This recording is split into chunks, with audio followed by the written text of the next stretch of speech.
नमस्कार. तर आज मी गेले होते विशाल गणपतीला, चतुर्थी असल्यामुळं आणि आज शिवजयंती पण होती. मग मी गेले होते दिल्ली गेटला गेल्यावर बघा तुम्ही किती भारी वाटतंय ना. सगळं रणरागिणी मराठी मावळे आणि सगळे आपण खूप भारी वाटत होतं. पण सर्वात आधी सर्वांना शिवजयंतीच्या खूप खूप शुभेच्छा आणि चतुर्थीच्या पण. मग काय पुढं आल्याच नंतर बघा हा दिल्ली गेटला छान असा भव्य दिव्य असा 50 फुटीचा शिवनेरी किल्ला बांधल्यावर असल्यागत पूर्ण असं डेकोरेशन केलेलं होतं. बाकी तुम्ही बघा किती छान वाटतं नाही का. आणि कमेंट्समध्ये पण नक्की सांगा मला कसं वाटतंय.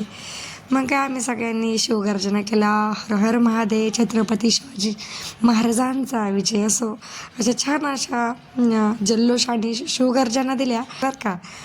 मग काय ह्या छोट्याशा मुलांनी पण खूप छान असं सादर केलं. ही बाकी चिमुकली बघा कशी बसली आहे. आणि ही मुलं पण आपली ॲक्टिव्हिटीज कंप्लीट करतायत, आपले कलागुण सगळ्यांसमोर सादर करत आहेत. खरा कलाकार तर हेच असतात जे चार माणसामध्ये काय म्हणतात ना, सगळ्यांसमोर आपली कला दाखवणं ही सगळ्यात मोठी कला आहे. म्हणजे सगळ्यात त्याला खूपच धैर्य लागतं नाही का. बाकी ह्या ढोल ताशांच्या गजरात शिवाजी महाराजांची गर्जना झाली. आस्ते कदम करून. आता हे जर लाईव्ह सॉन्ग वगैरे असतं ना तर खरं तुम्हाला लय भारी वाटलं असतं बरं का. मला तेव्हा खूप छान असं वाटत होतं. म्हणजे लिमिटेड भारी वाटत होतं बाकी. मग काय मुलांनी ढोल ताशाच्या गजरात असं छान असं शिवाजी महाराजांचं स्वागत म्हटलं तरी काय हरकत नाही. म्हणजे त्यांचा उत्साह तो ढोल पथकाद्वारे त्यांनी सादर केला आणि गर्जना केली.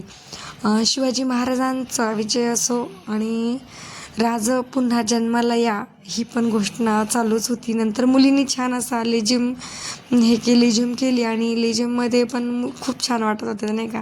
दृश्य बघून खूपच भारी वाटत होतं. बाकी त्यांना बघून मला असं वाटत होतं शाळेतलेच दिवस आठवत होते. कारण की लेझिम मी घ्यायची बरं का. लेझिममध्ये भारी वाटायचं. आज ती लेझिम हातात घेणं पण खूप मुश्किल वाटतं. पण खूप भारी नाही का. जो त्या वयामध्ये जो ती कला जोपासणं हे पण खूप गरजेचं असतं. नंतर पहा हर हर महादेव शिवाजी महाराजांच्या गर्जना होत शिवजयंती छान अशी पार पाडली. आणि मी पण घोषणा देत माझा उत्साह तुम्ही बघू शकता. मग काय कालांतराने थोडंसं पुढं गेल्याच्या नंतर पुढं आता एवढ्यातच बघून घरी जायचं नव्हतं बरं का.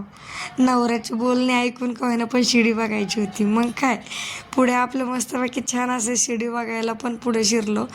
सगळ्या मुली होतो, कॉलनीतल्या सगळ्या मुली होत्या, त्याच्यामुळं खूप भारी वाटत होतं. भीती नव्हती की परत घरी जाताना एकटी जावं लागेल असं नाही का.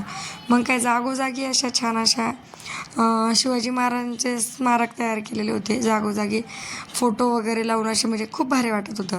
आणि DJ वगैरे लावून उत्साह साजरा करत होते, शिवजयंती साजरी करत होते. पण एक खरी गोष्ट बोलू का, गाणे बाकी थोडेसे चेंज केले पाहिजे बरं का. जयंती कोणती असो पण ज्या त्या जयंतीनुसारच गाणे लावत असं मला वाटतं. बाकी सगळे व्यवस्थित होतं, टापटेपमध्ये ते झक्कास होतं, खतरनाक होतं. पुढे गेल्याच नंतर अशी ही थोडीशी वेगळी मिरवणूक होती पुढची बरं का. ही वारकऱ्यांची मिरवणूक होती. जसे अभंग म्हणत मुलं छान असं शिवजयंती इथं पण सेलिब्रेट करत होते.